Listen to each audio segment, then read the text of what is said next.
Hey guys, how's it going? It's Nick here again, as always, and I'm in Guangzhou, China. This is my friend Rico, someone that you guys have heard me mention a lot on especially the early Amazon videos, and I want to tell you a story about how Rico was a major influence on me coming to China. One of the reasons why I decided, or I guess a plethora of reasons why I decided to move to China, and why I think that you should consider if you're in the import-export business or you're in the manufacturing business or even like product Amazon business, why you should consider coming to either Guangzhou, maybe Shenzhen, and living here for at least a couple of months, preferably a year plus. And I think that Rico has a vast amount of knowledge. He's been here for 3 years. I've picked this guy's brain to like nonstop since I got here, and It's annoying. I'm tired of it. yeah, and he's been kind of like the guy to help me integrate here a lot faster, and he's the guy who kind of painted a picture for me that I found so much value out of that I thought, you know, after my little hiatus from making videos, I thought that this would be the perfect kind of comeback with this topic. So Also, I'm just trying to grow my YouTube channel. I'm mining the views. So Shameless Rico's plug. also got a YouTube channel, Source Find Asia. He also has a podcast by the same name, Made in China podcast. Made in China Podcast. Made in China podcast. You can find us on iTunes, Stitcher, any podcast apps. The Source Find Asia YouTube channel. I think I'm going to produce somewhat similar content to Nick, except obviously I'm going to be more focused on the manufacturing side, whereas Nick is more focused on FBA and selling, and I think now he wants to branch out more into the lifestyle and living in China. But there's this crossover, for example, right now we should have the 5 days in Nantong video. We'll put a link in the description, and then the day in the life part 1, or day 1 rather. So that's more of like the lifestyle in China, what it's like to travel around China for business, visiting factories, getting drunk with random Chinese bosses and stuff. Yep. So that should be out. You guys should check it out. Yeah, so to kind of give you guys an update, I think last time I checked in was somewhere around Australia or Eastern Europe. Basically, in 2016, around September 2016, I moved to Chiang Mai. I spent about 6 months there working on my Amazon business. Then I went to Australia, I went to Eastern Europe for 3 months, and I went to Colombia for about another 4 or 5 months. And the point of that was I was looking for a place that has a community that, you know, I can really dig deep into building this online business. And while a lot of those places were good to live, and there was somewhat of a digital nomad community, some more than others, it never felt kind of right. It never felt like I was in the center of things. It always felt, you know, something was missing. And around summertime last year, 2017, is when Rico and we started getting more and more in the phone call together. And, you know, I kind of described what I was going through. And he said, man, you should really, like, if you want to take your business seriously, if you want to kind of evolve from this, you know, just digital nomad, like, hey, I'm making a couple of grand a month, right? I get to travel the world and, like, look at me kind of thing, to, like, you want to take this business seriously and you want to grow, you know, 10x rather than just traveling and being distracted and, like, kind of enjoying, I guess, life, but also having an online business, which I think is a lot of people strive towards, kind of, you know, shifting gears into, you know, focus on business now and build something meaningful out now so that you can reap the benefits later down the line. Yeah, if you look at, I think part of the conversation that we had was I was saying, if you look at any of the successful guys who are doing business through China, 90% of them have spent an extended period of time in China, whether it's a few months, 6 months, 3 months, or they've lived there for a couple of years. Most of the guys that are making millions of dollars are either they've spent an extended period of time in China and they've also built out a team. So those are the two things that I think I was kind of harping on. It's like, if you're really serious about building out an e-commerce business, doing manufacturing through China, then you need to come to China for at least a little while to understand. I mean, you can talk about it, like having FaceTime with your factory, just like understanding the negotiation process, just how different it is. You know, small things like, you know, the fact that your factory has an office in Shanghai and then there's the factory, but you're communicating with the person in Shanghai, which means they're communicating with the factory in another city. Like, then you wonder why things take so long to get accomplished. Yeah. You know, it's like those things, you have to see it for yourself, you know?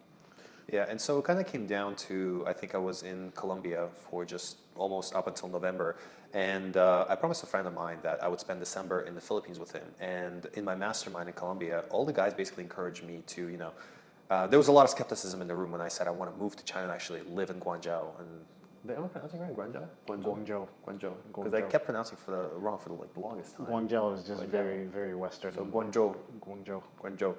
And so the guys encouraged me, basically said, hey man, just leave Colombia 10 days early and go spend 10 days in Guangzhou. And you will see kind of for yourself whether you want to live there or not, because I tend to be very sporadic.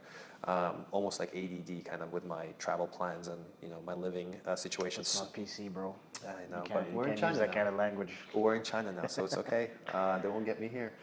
And so I came down. What's happening to Logan Paul right now? Yeah?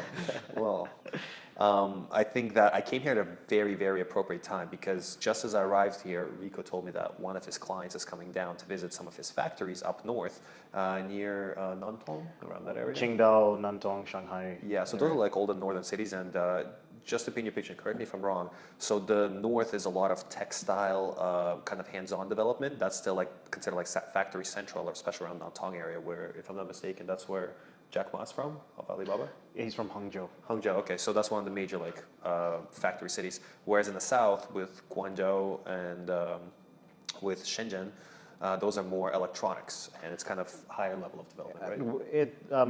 Okay, so in terms of specialization, yes, there's more textiles up north. Also steel products, just like anything made from steel, like any metalwork type stuff. Whereas I think first of all, in southern China, you can find any factory. Yeah. So 90% of the factories in China are in southern China. But because southern China is developing, it's becoming more expensive. That's why you have like the textiles being specialized in like northern China. But like, of course, the most common products that people find in southern China are, electronics, plastic, injection, anything that's made from like injection molding, like that kind of stuff, like shoes. I mean, you can also find a lot of like suit manufacturers as well. That's one of the few things I think southern China, like suits and like anything with like clothing, fabric is southern China. But like things like what you're doing, and if you're like making bags, for example, that would be something that's done in northern. Anything that has like hands-on stuff would be northern China. Yeah. So yeah, that's kind of the interpretation that I got. And then as soon as I got to Guangzhou last, end of November, Rico said, hey, me and a client have to go up north to visit some factories for about 5-6 days. You should come with us. So within 2 days of arriving, once again, back on the plane to Shanghai, Nantong, we started visiting all these factories. It was my first ever factory visits. To me, it was amazing. It was something new. Rico's been doing this for like 3 years, so he's just kind of like, yeah, how about this, how about that? Like, he's going through his QC checklist. So it's so nonchalant for him, whereas for me, it was so new, and like walking around the display room and hearing them negotiate about pricing and seeing how everything's made on the floor, it was amazing. And simultaneously, I found out that my factory that's producing my products, or been producing them since I started Amazon, they're actually not too far from Nantong. So I got to steal Rico away for about half a day from his client to go and visit my factory, which ended up being in kind of a rural area. And I was really surprised, because I was imagining, this big factory, like all this industry and work. It was actually just like before a that, three-story they were warehouse. telling you that they were in Shanghai, right? But really, Yeah, so their office is in Shanghai. The office is in Shanghai, yeah. Yeah. But of course, all they say is that we're in Shanghai. Yeah, and that's one of those things, I guess, it's like, unless you specifically ask, they're just going to kind of just tell you the answer that's easiest. Well, this is a thing I've talked about in webinars that I've done before. When a factory says that they're in a big city, they're not in a big city. It's too expensive to be in a big city. So if a factory says they're in Guangzhou, they're not in Guangzhou. They're like on the outskirts of Guangzhou. They're like an hour outside from the city center.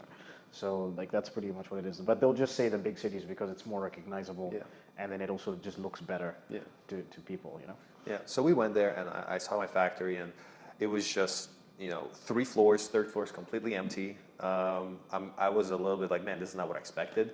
They had about 2 or 3 products that they were making, and I found out that my product was not even the focus of the fact. They had like a cheaper, easier to make product that they were making, I guess, more profit on. So Rico pulled me aside at one point, and he kind of gave me his summary, which I completely overlooked, where he said, they look like they have okay structures in terms of like they have sections where it's like it starts here, goes here, goes here, goes here. They have good QC, which is quality check, which is why I haven't been voted down into oblivion with 1-star reviews on Amazon. So they make good product. It's just their compensation for workers and their management, the overall factory management, was something that was lacking, right? As far as I remember. Yeah, I mean, I wouldn't say they had good QC. I would say they had QC processes, which usually, a lot of factories just don't have QC processes, or they have very rudimentary It's QC done, process. ship it out. Let's But get it. what I liked about your factory, despite the sort of like the scale and the cleanliness or whatever, was more just the fact that they actually had like signs around the production area instructing them what to do. Like that's a really big thing, because like if you're a staffer and you're sitting down there and then you're working on something, you have clear instructions to look at and be like, okay, this is good, this is bad, I have to fix this. So that was one of the things I was like, okay, these guys, this is probably part of the reason why they've been able to make good quality product consistently, is because they actually have some QC processes. But yeah, I mean, it was a tiny factory. Of course, in terms of scale, like it's very limiting when you that size of a factory. And then also when we were talking to them, they expressed that they've been shrinking year after year after year, which is fair enough, because it's becoming more expensive to manufacture product in China. But I felt like it was more to do with them poor management of the factory, and like instead of thinking of ways to innovate their products and expand or specialize, they're focused on just trying to cut down costs, which is just, you're going to fail. Like as a company, you're going to fail if you're just focused on cutting costs instead of innovation. So and of course it was a very stark contrast, because we were hanging out with my customer Gus from Hella Fitness in Hawaii, shout out, and his factory is like, has like 2,000 employees or whatever. It was huge. It was amazing. It was like Disneyland for me, really. And it started off with this one guy who started off as a trading company, and it was just him and like one other employee, and now he's scaled up his business into this gigantic and enormous factory. But his focus is innovation. He's always trying to improve. He was saying to us right now that his focus right now is finding a new facility where he could create a better flow to his production. So like he's probably a multimillionaire. He's like this is 20 years after he started the company, but he's still thinking about innovation. So I was like, that's why his company is succeeding, and that's why he's probably going to continue to succeed. And every factory should be thinking like that. If they're not, they're going to fail. Yeah. And for somebody like you who's scaling up their production and trying to build a brand and become better, you should be working with a factory that's also trying to become better. Yeah. So that was pretty much how I felt. It's like, they can still do it, but they're not focusing on making your product better. They're not focusing on making it cheaper. I mean, you were talking about like doubling orders, and they were like, it's still going to be the same price. Yeah, It's like, So like that was one of the aspects that I found kind of crazy, is that I'm doubling order after order after order as I'm expanding, and the price is staying the same or going up slightly. So that was kind of a red flag for me, and I really wanted to. And just that half a day, I mean, we spent there maybe 2-3 hours. Those 2-3 hours made all the difference. Just like coming down and seeing it, myself and having Rico by my side to kind of tell me, because I don't really know what to ask or what to look for. And this guy has all the experience, so it was just like kind of guiding me along through the process. And I was like, man, this is awesome. So we had a little debrief. I mean, afterwards we went to eat, drink, as like that's normal custom. You do business, then you go out at night. But it was during the day, so we just had maybe like a beer each or something like that, and then we just like took off. We did a debrief in the car, and that kind of lit a fire under my ass a little bit, so to speak, because after I got to Philippines, I was only spending there December with my friend. My plan became just, get back on Alibaba and just line up 20 factories, see how many of them can produce it, like send samples, which I left a few units with Rico and his team, and then they were sending it out to these factories that I was going to give them the address, which was so helpful, like having an office here in Guangzhou. And then basically Guangzhou. And then narrowing it down from like 20 to like 15 that can make it, or like 12 that can make it, to 5 or 6 that had decent quotes and decent locations, to now I'm looking at like my top 3. So it's just like this process of narrowing down. And if it wasn't for that visit, I would have probably just been still like kind of, banging my head against the wall with this same factory, rather than finding out, new ways. And now I'm getting like much better quotes, much better delivery time, like 30 days instead of 60 days. So like cut by 1 month. So it's a lot better to scale that way. A lot more accommodating and communicating wise. So that was really helpful, and that kind of solidified this idea for me that I need to be here. Because another aspect about China is that everything that you're used to that you can do anywhere else in the world in terms of digital, so like Facebook, Google, YouTube, even like English speakers, you can find English speakers anywhere. Whereas here, it's a lot harder, especially in the manufacturing. Like if you're in the manufacturing or product selling game, it's going to be that much harder to find somebody who speaks English. So I made a decision for myself that starting January 2018, which is now, I want to move to Guangzhou. I want to learn Mandarin, and I want to basically get used to this life and get used to operating from here. So, anything from VPNs to WeChat, to kind of setting up my life here where I can come in mainland China and be operational rather than spending, X amount of time on setup.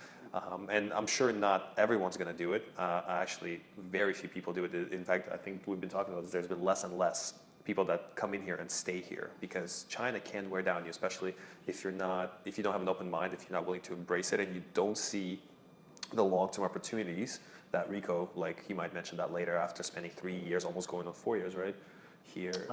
Just three. Yeah, what he's been noticing in terms of like September 2014. yeah, so putting in the time into this country, it's almost like a time investment.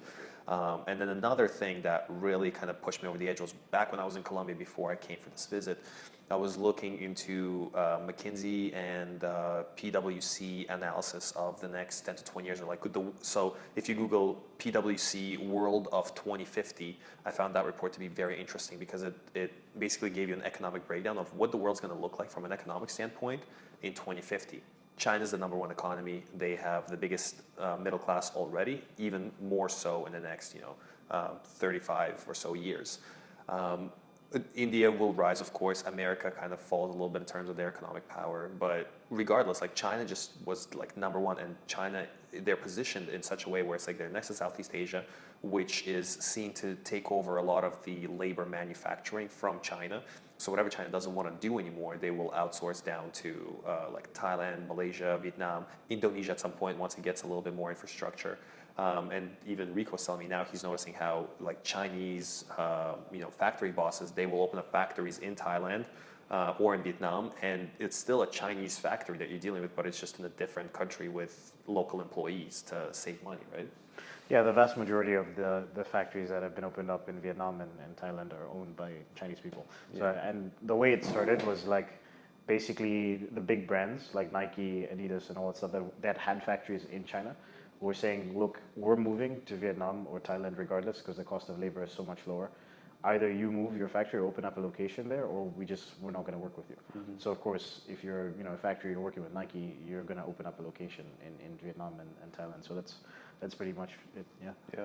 So that's kind of like all those factors combined. That was my decision to move to this city and to actually invest into China. I actually wanted to have Rico specifically on this video to talk about his experience moving here and maybe briefly talk over his story, because I know you've already had podcasts and videos that you've talked about it before, which we can link like the detailed story, but maybe you can just kind of brush over it now and tell us what you told me before, which is like, why invest into China? Like, why spend X amount of years here rather than come in, just do your thing, get out, live in Thailand? Like, what if I don't want to talk about my story? Of course, the feds is watching. Tell us the real on the real deal. The feds are looking for me. China's always watching. No, I think, and just a brief overview of my story. Of course, from Toronto, that's where me and Nick met, like back in 2012. Yeah, 2012. Man, we're getting old, dude. You're getting old. 6 years. Yeah, so we met, like we had a big crew of guys, all of us into self-improvement, business, trying to go and talk to women on weekends. And, I was towards the end of my school, and I've always known that I want to be an entrepreneur. It was just a matter of like when. So because in Canada, you look at it like you're going to work for, and I'm sure anybody in the West feels the same way. You finish school, you get work experience, and then maybe you save up money, maybe you take out a loan, and then you start a company. And another thing is like, the other issue with being in the West is like, how do you come up with a business that's innovative for people that basically have everything, So like, it's a little bit more difficult to get started at a very young age unless you have a rich family or you're able to get access to investment or big opportunities at a very young age. And that I didn't have that, so I was like thinking, what should I do? Am I going to work? Am I going to try to start a company? And then I came across this YouTube channel called Enter China. It was the Elevator Life at the time. Now it's Enter China, and it was Tim and Nick. Two dudes from Oregon who moved to China at 22 years old, straight out of college, and ended up getting into drop shipping, sourcing, Kickstarter, crowdfunding campaigns, started a private membership club called Enter China, and then they was like importing wines. They made a lot of money from various businesses.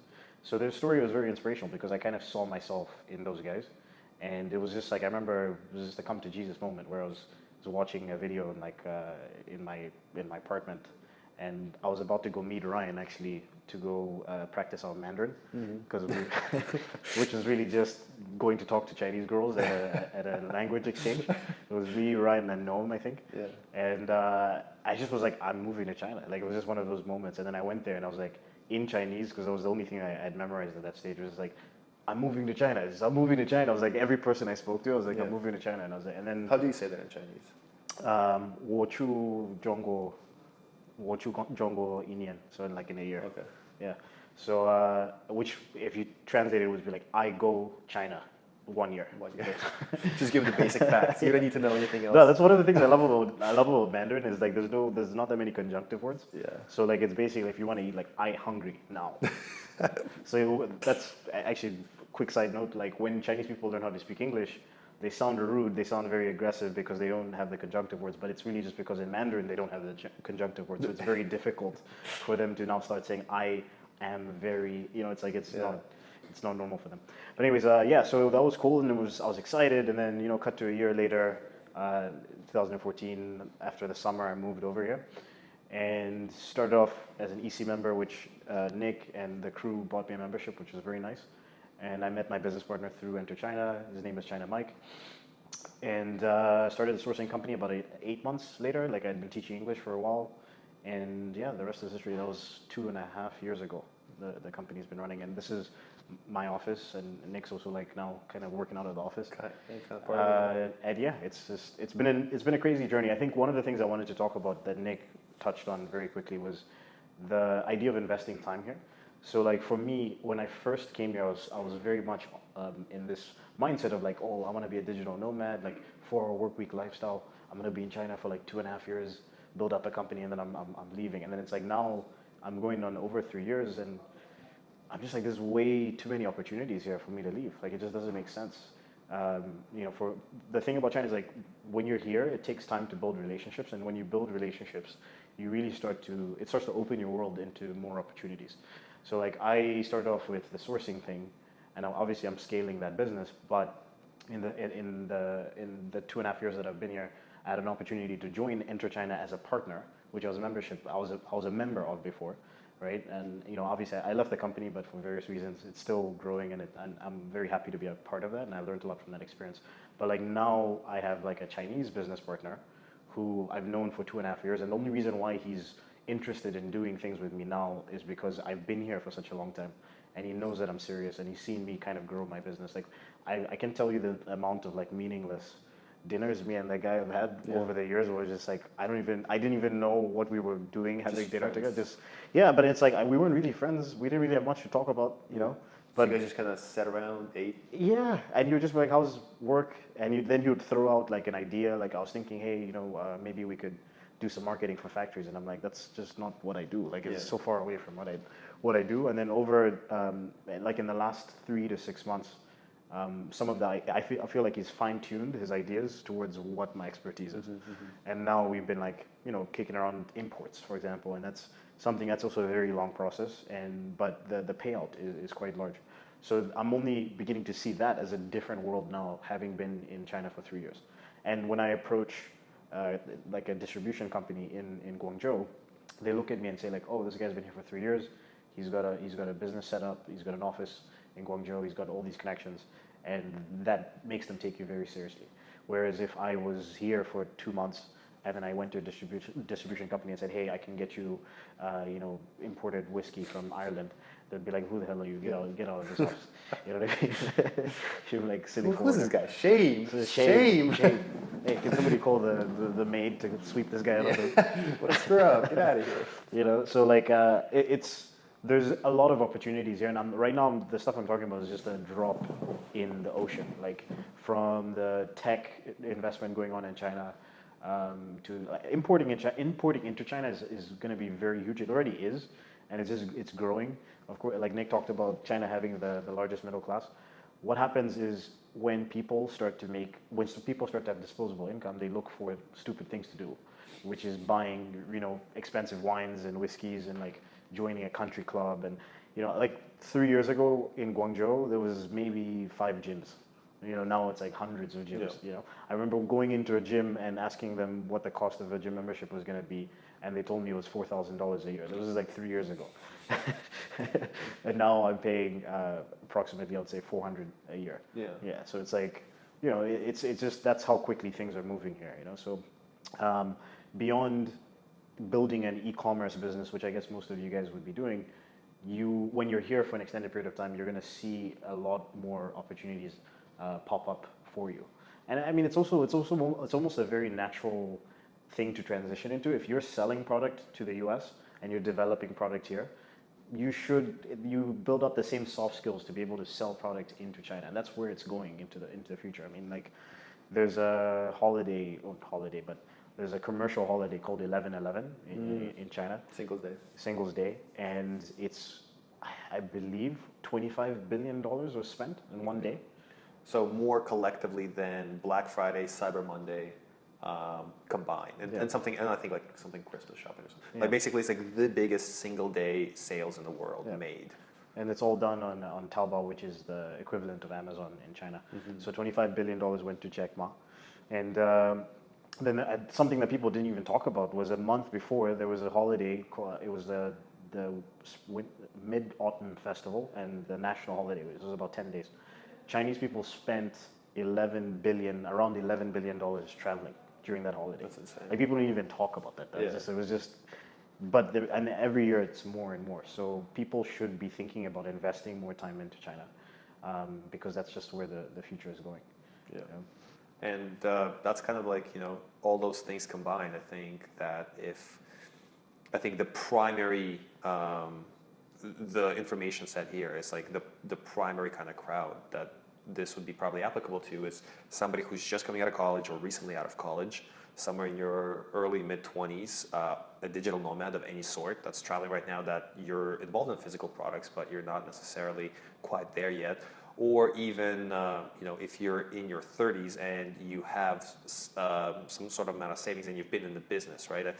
I always say that the best way to start is to freelance first on Upwork, move out to where there's good community. Chiang Mai was my start, and I highly recommend that. But beyond that, if you're in any kind of physical product-related business, and you have suppliers in China or somewhere in Southeast Asia, I think that investment into China will be hugely beneficial. So we'll see how it goes. I mean, I'm just at the start of my journey. This has been just my first week here, and I'm planning to make a lot more videos in regards to China and business combined. So living in China, adopting to China, and then, you know, actually like what it's like to do business and the differences in culture, which are huge. I know that there's quite a few channels already that do speak about that, although I couldn't find a lot of information, but there are a few channels, like for example, EC, right, Enter China, or Elevator Life. Those guys provided the original kind of foundation of comparing the two from like a young man's perspective of doing business. But that's what I'm going to be aiming to do, because there was a point where I spoke about Amazon, and that was really exciting for me because I was learning this Amazon thing, and I kind of touched on dropshipping as well and on freelancing as well. But at some point, you just kind of get to where you summed up all the basics. It's like, well, what else do you need to know? Like, it's kind of like all laid out there. But to me right now, this feels like brand new territory. It's kind of like when I started Amazon for the first time ever. China is like no other country that I've been to, and I've been to a lot of them. It's a whole different animal. So I'm looking forward to, you know, explore this. I got Rico by my side, and he's kind of been my guide through this jungle so far. And so we're probably going to be doing a lot more videos in the future, just talking about, you know, China, business here, opportunities here, investment into this country. Anything else you want to add? Yeah, you mentioned, if you're starting off, I think going to Chiang Mai is a good option. You know, any of the dudes in Chiang Mai right now that are probably making $1,000 to $1,500 a month and have been in Chiang Mai for 6+ months, get out of Chiang Mai, man. Like, seriously, because you're in a bubble of being very comfortable. Like, you're living. I was telling Nick yesterday, I feel like it's a lie. Like, you know, because if you're making $1,000 a month and you're in a city where you only have to spend $800 or $600 to live really, really well, you're naturally going to lower your ambitions. So, you know, being in China is not as expensive as the West, but it is more expensive, and you see more people around you in the cities that are doing big things. So it makes you think on a higher level. Mm-hmm. So I'd highly recommend, and I know for a lot of the guys in Chiang Mai, like, it's going to be a huge cultural shock if you move from Chiang Mai to China. But knowing there's about 2 or 3 guys that started off in China, moved to Chiang Mai after they kind of started doing well on FBA, and they're coming back to China now because they want to grow their businesses. So everything, all roads lead back to China, and that's really just what it comes down to. Yeah, I agree with that assessment. After spending 6 months in Chiang Mai, after traveling to, like I said, Australia, Eastern Europe, Colombia, it depends. It also depends what you're doing. I think this kind of advice specifically applies to people who are doing physical products. They're in the physical product game. Yeah. Because I have friends, Ryan, who I've had on this channel before, who does email copywriting, and for him, it's not about being close to manufacturers or being in a place that you need to like invest to get some sort of connections.